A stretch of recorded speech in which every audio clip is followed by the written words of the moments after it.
Warming Ocean Temperatures by Katherine Horn.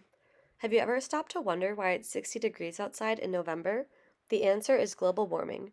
Human-caused global warming is directly causing the oceans around the world to heat up each year. Warming ocean temperatures is one of the direct consequences of the nationwide global warming that is devastating our atmosphere. The ocean absorbs vast quantities of heat as a result of increased concentrations of greenhouse gases in the atmosphere, mainly from fossil fuel consumption. As greenhouse gases trap more energy from the sun, the oceans are absorbing more heat, resulting in an increase in surface temperatures and rising sea level. Changes in ocean temperatures brought about by climate change will lead to transformations in climate patterns and tendencies around the world.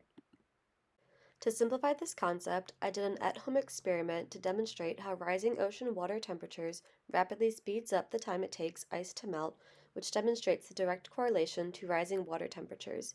I first boiled a pot of water to demonstrate the worldwide rising sea surface temperature levels. This form of climate warming is due to excessive amounts of greenhouse gases that are being released into Earth's atmosphere. Heat from the warming atmosphere raises the temperature of the sea. In order to demonstrate the difference, I filled up one container with boiling hot water and the other up with tap water. I then put 4 equal ice cubes into each container and documented how fast it took for the ice cubes to melt. After 4 mere minutes, the ice cubes in the container with the warm water had melted. I then measured the change in water level of the container with the melted ice cubes. This small-scale at-home experiment was my way to document the rapid difference warm water has on the time it takes ice to melt.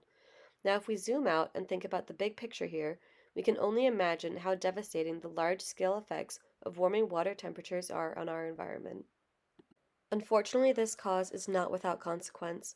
We've talked about how ocean warming is contributing to rising sea levels, but in addition to that, ocean warming is also responsible for coral bleaching and the melting of historic glaciers and ice sheets around Greenland and Antarctica, the destruction of which are crucial habitats to thousands of animals who will now have to find a new way of life or be forced into extinction. We must act now and act ferociously before it is too late to save the planet from ourselves.